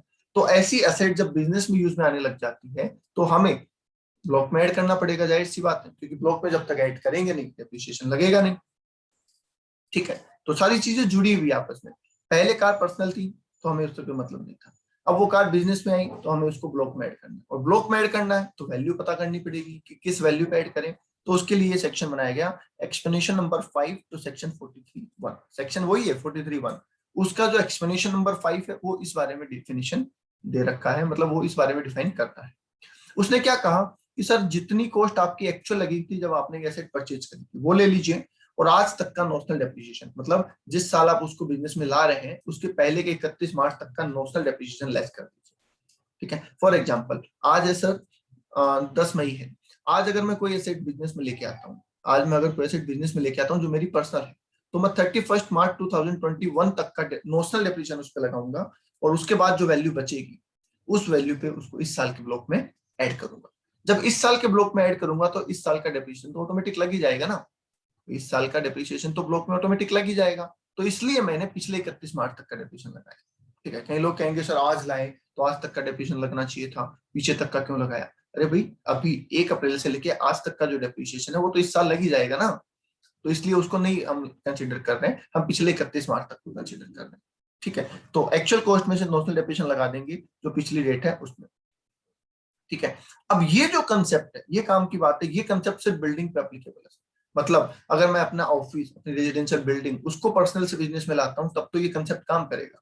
पर अगर जैसे अभी कहा थोड़ी देर पहले कार, मैं कार को अगर बिजनेस में लेके आता हूँ पर्सनल से, तो ये कंसेप्ट काम नहीं करेगा। उसमें जो एक्चुअल कॉस्ट है उस पूरी कॉस्ट पे ही उसको हम क्या करेंगे, बिजनेस में ले आएंगे। ठीक है, उसके लिए नोशनल डेप्रिसिएशन लेस करने की जरूरत नहीं है। नोशनल डेप्रिसिएशन का केस सिर्फ और सिर्फ बिल्डिंग के केस में होगा सर। ठीक है, जो असेट साइंटिफिक रिसर्च में सर काम में आई है उसको भी आप बिजनेस में ला सकते हैं, और उसकी वैल्यू रहेगी जीरो। जीरो वैल्यू पे आपको उसको बिजनेस में लाना है। क्यों सर जीरो वैल्यू पे क्यों लाना है? क्योंकि सर इसकी 100% डिडक्शन हम ऑलरेडी क्लेम कर चुके हैं। ठीक है, सेक्शन 35 के अंदर। ठीक है, इसीलिए इस पे हम ऐसा भी बोलते हैं कि जो असेट साइंटिफिक रिसर्च में काम आ गई उस पर डेप्रिसिएशन नहीं लगेगा, ऐसा भी हम बोलते हैं। ठीक है, याद होगा आपको, अभी थोड़ी देर पहले मैंने ऊपर कहा था कि जब जो असेट साइंटिफिक रिसर्च में काम आ जाती है उस पर डेप्रिसिएशन नहीं लगता। क्यों नहीं लगता अभी? इसीलिए तो नहीं लगता कि उसकी 100% डिडक्शन हम ऑलरेडी ले चुके हैं। ठीक है, ये यहाँ पे पढ़ा था हमने। ओके, देखिए यहां तक देख लीजिए एक बार, कोई डाउट है तो फिर अपन आगे चलते हैं। ओके, आगे बात कर लेते हैं सर हम रेट ऑफ डेप्रिसिएशन। एक सवाल आता है कि सर आपने कहा जो डेप्रिसिएशन चार्ज करना है वो ब्लॉक कॉन्सेप्ट पे करना है, पर कितने ब्लॉक बना सकते हैं हम? तो उसके लिए देखिए बताया गया कि सर पहला हेड होता है हमारा बिल्डिंग का, और बिल्डिंग में 3 ब्लॉक बनते हैं, मतलब 3 तरीके की बिल्डिंग हमारे पास हो सकती है। एक रेजिडेंशियल नेचर की बिल्डिंग, तो उस पर 5%। अब ध्यान रहे रेजिडेंशियल नेचर है, यूज इसका भी बिजनेस में आ रहा होगा, राइट, तो ही डेप्रिसिएशन लगेगा ना। तो रेजिडेंशियल बिल्डिंग जो बिजनेस में यूज आ रही है 5%। जो ऑफिस बिल्डिंग होती है हमारी वो 10%। जो टेम्परेरी बिल्डिंग मतलब जैसे टीन शेड बना देते हैं, वुडन स्ट्रक्चर बना देते हैं, आपने देखा होगा कि जो बड़े बड़े प्रोजेक्ट बनते हैं उन पे लेबर को रहने के लिए कुछ रूम बना दिए जाते हैं, उस तरीके के जो टेम्परेरी स्ट्रक्चर होते हैं वो इसमें कवर होते हैं 40%। इसके अलावा sir furniture, fixtures and fittings के लिए ब्लॉक जो बनाते हैं वो 10% में आता है। प्लांट एंड मशीनरी की जो हम बात करें तो प्लांट एंड मशीनरी में अलग अलग तरीके के ब्लॉक बनते हैं, जिसमें 15% का ब्लॉक होता है, शिप एंड वेसल के लिए सर 20% का होता है, मोटर व्हीकल के लिए सर 30% का होता है। तो ये सारी रेट्स आप यहाँ से देख लेंगे, एयरक्राफ्ट के लिए, कंप्यूटर के लिए, कंटेनर के लिए, इन सब के। इसमें एक खास बात है वो मैं आपको बता देता हूँ, आप एक चीज नोट करना, जब हम मोटर कार बिजनेस में यूज लेते हैं तो उस पर 15% डेप्रिसिएशन लगता है, राइट? हाँ सर। और यहीं पे जब दोबारा मोटर कार लिखा हुआ है तो सर पहली बात तो इनमें फर्क क्या है? ये मोटर कार जो हमारे बिजनेस में काम आ रही है, और ये मोटर कार जो किराए पे चलाने के लिए काम, जो टूर एंड ट्रेवल वाले चलाते हैं ना किराए पे, उनकी बात चल रही है। तो यहाँ पे है रनिंग ऑन हायर, और यहाँ पे है other than not use for running on hire. तो जो लोग नॉर्मल बिजनेस में काम में लेते हैं, जैसे मैं अपने ऑफिस में अगर एक कार काम में लेता हूँ तो मुझे उस पर 15% डेप्रिसिएशन लगेगा। जो किराए पे चलाते हैं उनको 30% डेप्रिसिएशन दिया गया है, क्योंकि जाहिर सी बात है उनकी गाड़ी जल्दी खराब हो जाती है, तो इसलिए 15 और 30% की रेट रखी गई। अब पिछले साल क्या हुआ? पिछले साल सर एक क्राइसिस हुआ, ऑटोमोबाइल सेक्टर डाउन होने लग गया। तो ऑटोमोबाइल सेक्टर जब डाउन होने लग गया तो उसको बूस्ट करने के लिए गवर्नमेंट ने क्या किया, फाइनेंस एक्ट 2019 में उन्होंने कहा सर 23 अगस्त 2019 से लेके 31 मार्च 2020 के बीच में अगर आपने कोई मोटर कार खरीदी है जो सामान्य आपके बिजनेस में यूज आती है, तो जो डेप्रिसिएशन आपको 15% मिला करता था इस पे, जो डेप्रिसिएशन आपको 15% मिलता था इस पे, वो हम आपको 30% लागू करेंगे। मतलब 15 की जगह पे 30 दे रहे हैं आपको, सिर्फ उन लोगों के लिए जिन्होंने गाड़ी इस पीरियड के बीच में खरीदी है। ओके, और जो लोग गाड़ियां किराए पे चलाते हैं उन्होंने अगर इस पीरियड के बीच में कार खरीदी है, गाड़ी, कार मतलब मोटर, बस, सब लोरी वोरी सब आ गई इसमें, टैक्सी वैक्सी, तो वो सब है, तो उनको 30% के बदले में कितना दिया जा रहा है सर? 45। मतलब दोनों में ही 15% का इंक्रीमेंट, 15 वाले को 30, 30 वाले को 45। ठीक है, अगर इस पीरियड के बीच में ये व्हीकल परचेज किया गया है तो। ओके, ठीक है।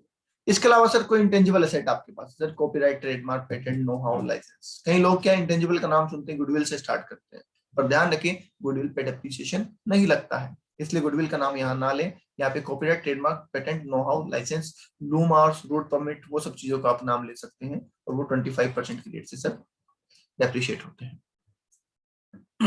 Okay, done. डेप्रिसिएशन निकालते टाइम पे कुछ खास बातें मैंने आपको बताई हुई है कि सर जो 180 दिन हम जो काउंट करते हैं उसमें हम पुट टू यूज से लेके आगे के सारे डेज ले लेते हैं, चाहे एक्चुअल में सेट आगे काम आ रही है या नहीं आ रही है। मतलब हम डेली का यूज नहीं देखेंगे कि आज पंखा चला या नहीं चला, आज एसी चली या नहीं चली, ऐसे नहीं देखते हैं। जिस दिन फर्स्ट पुट टू यूज आता है वहां से लेके 31 मार्च तक हम उसका यूज मानते हैं और उसको उसके हिसाब से डेप्रिशिएट करते हैं। ठीक है। 180 दिन का जो कंसेप्ट होता है सर वो सिर्फ ईयर ऑफ परचेज में ही काम में लिया जाता है। ईयर ऑफ परचेज के बाद 180 दिन का कोई कंसेप्ट नहीं है। इसका मतलब सर ये कि अगर मैंने इस साल कोई एसेट परचेज की है और मैंने इस साल उसको पुट टू यूज किया ही नहीं, तो इस साल तो डेप्रिसिएशन मिलेगा ही नहीं। अगले साल मैंने उसको पुट टू यूज किया तो अगले साल उस पर फुल डेप्रिसिएशन ही मिलेगा। ये मैटर नहीं करता कि मैंने उसको अगले साल कितने दिन यूज किया है। तो इसका मतलब जो 180 दिन की कैलकुलेशन करने का कॉन्सेप्ट है वो सिर्फ ईयर ऑफ परचेज में ही होता है। ईयर ऑफ परचेज के बाद 180 दिन का कोई कॉन्सेप्ट नहीं है सर। ओके, तो ईयर ऑफ परचेज में 180 दिन या उससे ज्यादा है तो फुल लगा दो, 180 दिन से कम है तो हाफ लगा दो। पर अगले ईयर आपने उसको पुट टू यूज किया है, मतलब इस साल खरीदा, इस साल पुट टू यूज नहीं किया, अगले साल पुट टू यूज किया है, तो चाहे अगले साल वो एक ही दिन यूज क्यों ना आए, आप फुल डेप्रिसिएशन ही लगाएंगे। ओके, आगे आता है सर एडिशनल डेप्रिसिएशन की बात कर रहे हैं। सेक्शन 32(1)(a) के अंदर एडिशनल डेप्रिसिएशन कुछ स्पेसिफिक एसेसीज को दिया जाता है उन लोगों को जो मैन्युफैक्चरिंग में एंगेज्ड है, जो पावर के जनरेशन, डिस्ट्रीब्यूशन और ट्रांसमिशन में लगे हुए हैं, उन लोगों को एडिशनल डेप्रिसिएशन सर दिया जाता है। एडिशनल डेप्रिसिएशन सारी एसेट पे नहीं है सर, सिर्फ प्लांट एंड मशीनरी पे है, और वो प्लांट एंड मशीनरी भी नई होनी चाहिए, पुरानी नहीं होनी चाहिए। ठीक है। और एडिशनल डेप्रिसिएशन का जो कंसेप्ट आया था सर वो 1 अप्रैल 2005 को आया था। तो इसलिए 1 अप्रैल 2005 या उसके बाद अगर प्लांट एंड मशीनरी खरीदी है तो ही एडिशनल डेप्रिसिएशन का कंसेप्ट लगेगा, उससे पहले वाले एसेट पे एडिशनल डेप्रिसिएशन का कंसेप्ट नहीं लगता है। कुछ चीजों पे सर एडिशनल डेप्रिसिएशन नहीं है प्लांट एंड मशीनरी होने के बावजूद। रोड ट्रांसपोर्ट व्हीकल पे नहीं है ना, जो प्लांट एंड मशीनरी ऑफिस में काम में आती है सर उस पे नहीं है, घर में काम आती है उस पे नहीं है। जो 100% जिस पे डेप्रिसिएशन मिल चुका है जैसे साइंटिफिक रिसर्च वाली एसेट, उन पे नहीं है एडिशनल डेप्रिसिएशन। शिप और एयरक्राफ्ट पे नहीं है। सेकेंड हैंड मशीनों पे एडिशनल डेप्रिसिएशन नहीं है। मतलब डेप्रिसिएशन, एडिशनल डेप्रिसिएशन लगाने के लिए एसेट का नया होना जरूरी है, प्लांट एंड मशीनरी होना जरूरी है, और वो प्लांट एंड मशीनरी फैक्ट्री में काम आनी जरूरी है। ऑफिस में आई तो नहीं मिलेगा, रोड ट्रांसपोर्ट व्हीकल हुआ नहीं मिलेगा, शिप एंड वेसल हुआ एडिशनल डेप्रिसिएशन नहीं मिलेगा। तो ये कुछ एक्सक्लूजन्स है जिन पे एडिशनल डेप्रिसिएशन नहीं मिलता, बाकी सभी प्लांट एंड मशीनरी पे एडिशनल डेप्रिसिएशन मिल जाता है। सर एडिशनल डेप्रिसिएशन की रेट क्या है? जो एडिशनल डेप्रिसिएशन होता है उसकी बेसिक रेट है सर 20%, और अगर 180 दिन से कम काम आए तो हाफ होना ही है, उसमें तो कुछ पूछना नहीं है। बट अगर आप बैकवर्ड स्टेट्स में हैं, जिसको हम एबीटीबी के नाम से जानते हैं, आंध्र प्रदेश, बिहार, तेलंगाना और वेस्ट बंगाल, ठीक है, तो वहां पे सर 20 की जगह बढ़ के रेट कितनी कर दी जाती है, 35 कर दी जाती है। अब 35 है और 180 दिन से कम काम आया तो हाफ होना ही है, तो उसमें कुछ सोचने वाली बात है नहीं। ठीक है सर, ये डेप्रिसिएशन अलग से मिलेगा क्या? यस, नॉर्मल अलग से मिलेगा, एडिशनल अलग से मिलेगा। नॉर्मल सारी एसेट पे मिलेगा, एडिशनल नई एसेट पे मिलेगा। नॉर्मल सारी एसेट पे मिलेगा, एडिशनल प्लांट एंड मशीनरी पे ही मिलेगा। तो ये बात का ध्यान रखिए। ठीक है, ओके, तो it's apart from normal depreciation. Additional depreciation purchase price पे लगता है क्योंकि पर्टिकुलर एसेट पे ही लगता है, इसमें ब्लॉक कॉन्सेप्ट काम नहीं आता।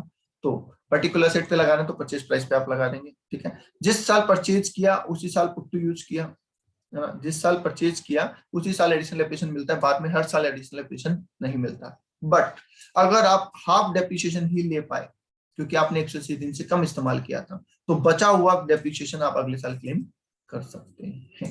ओके, ठीक है, चलिए सर आगे लिखा है depreciation in case of electricity company. Electricity company के केस में जब हम डेप्रिसिएशन चार्ज करते हैं तो मैंने आपको कहा था कि सर उनके पास ऑप्शन होता है कि आप डब्ल्यूडीवी ले लो या एसएलएम ले लो, जो आपको अच्छा लगे वो ले लो।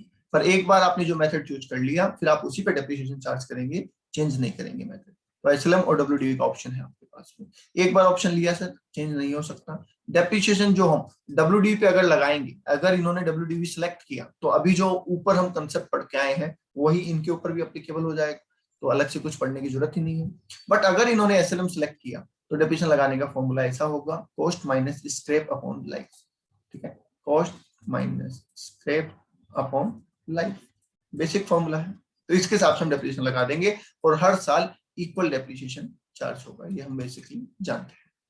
ठीक है सर, सवाल ये आता है कि जब हम ब्लॉक में कोई एसेट बेचते हैं, तो उसके लिए तो हम ब्लॉक की वैल्यू को कम कर देते हैं और वहां पे हमें या तो एसटीसीएल मतलब शॉर्ट टर्म कैपिटल लॉस हो जाता है या शॉर्ट टर्म कैपिटल गेन हो जाता है।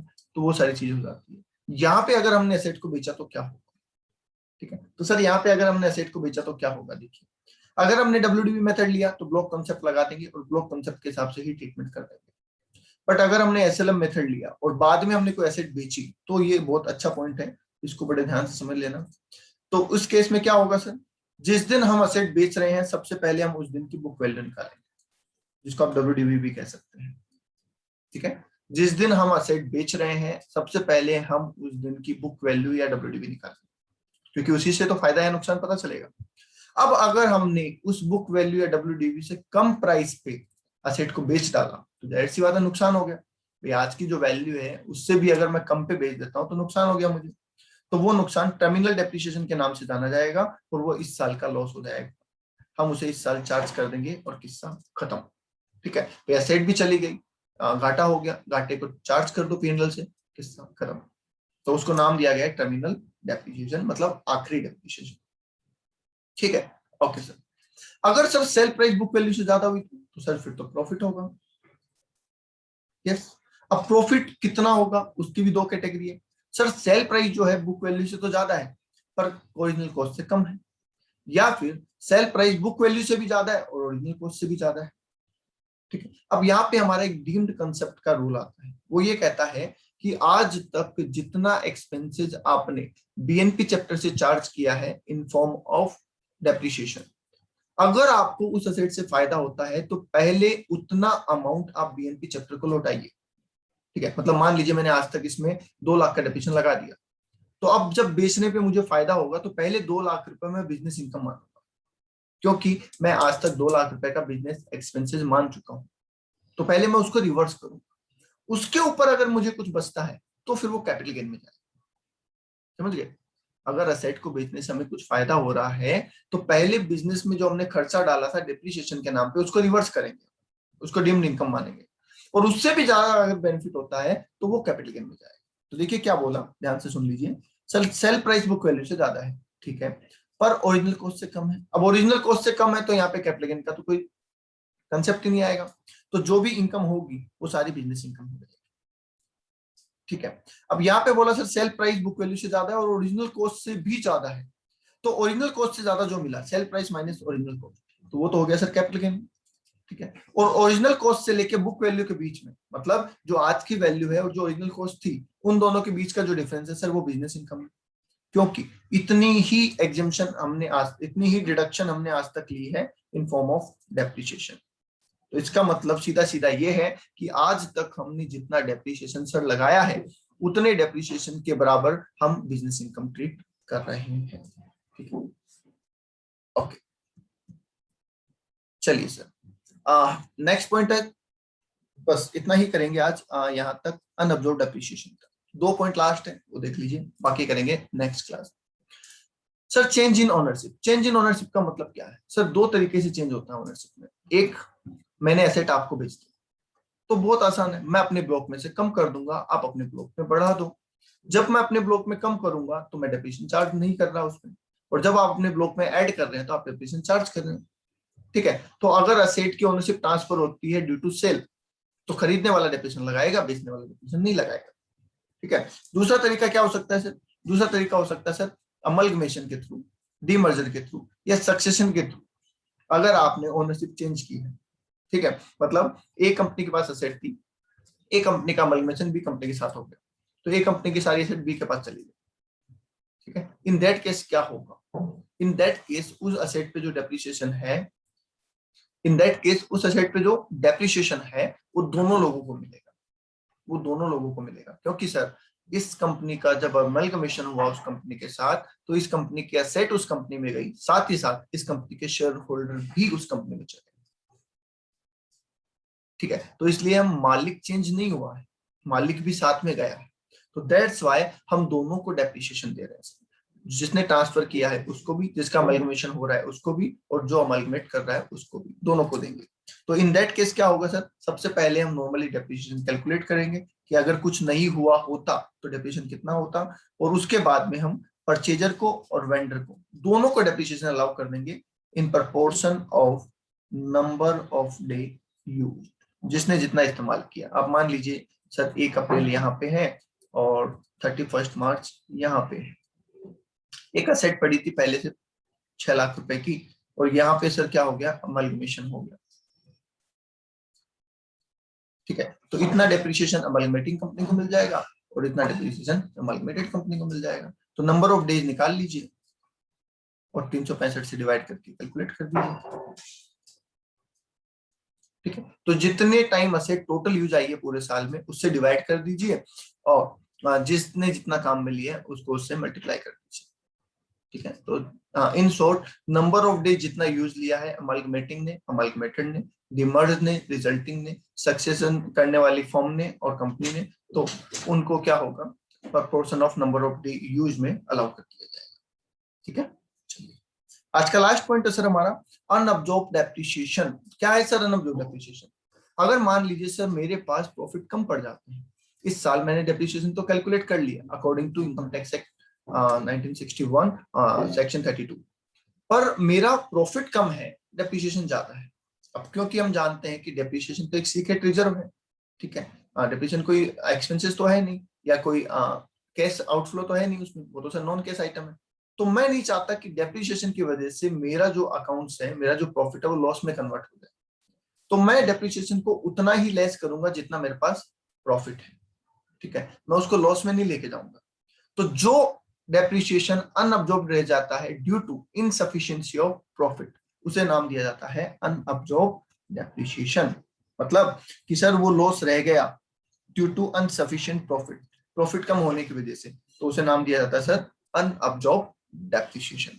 और ये जो अनअब्जॉर्ब्ड डेप्रिसिएशन है सर, ये कैरी फॉरवर्ड हो जाएगा और अगले साल इसको हम बिजनेस प्रॉफिट से या किसी भी हेड से इसको हम सेट ऑफ कर सकते हैं एक्सेप्ट सैलरी और कैजुअल इनकम। ठीक है, ये जो अनअब्जॉर्ब्ड डेप्रिसिएशन, दोबारा बोल देता हूं, अगर इस साल मेरे पास सर प्रॉफिट कम है और मैं डेप्रिसिएशन पूरा चार्ज नहीं कर पाया, तो जितना प्रॉफिट है उतना चार्ज कर लूंगा, जो बच जाएगा उसे अनअब्जॉर्ब्ड डेप्रिसिएशन का नाम दे दूंगा। और ये जो सर अनअब्जॉर्ब्ड डेप्रिसिएशन है, ये कैरी फॉरवर्ड हो जाएगा अगले साल के लिए, और अगले साल किसी भी हेड से सेट ऑफ हो सकता है एक्सेप्ट सैलरी और कैजुअल इनकम, उसके अलावा किसी से भी सेट ऑफ हो जाएगा। ठीक है, और कितने टाइम तक कैरी फॉरवर्ड हो सकता है sir? Unlimited time, infinite period. तो इसके लिए कोई पीरियड नहीं है कि 1 साल 2 साल 5 साल, जब तक ये पूरा सेट ऑफ नहीं होता आप इसको कैरी फॉरवर्ड करते रह सकते हैं, कोई प्रॉब्लम नहीं। Is that clear? Okay, I hope ये रिवीजन आपके काम आएगा। अगर आपकी मदद हुई हो वाकई में इस रिवीजन से, आपको बेनिफिट पहुंचा हो, आपको ये लगा कि कुछ सीखने को मिला या सर हमारा बहुत क्विकली रिवाइज हो गया, ठीक है, तो वीडियो को लाइक करें, अपने दोस्तों के साथ शेयर करें ताकि उनका भी बेनिफिट हो सके, वो भी इस चीज का फायदा उठा सके। आज के लिए इतना ही, थैंक यू।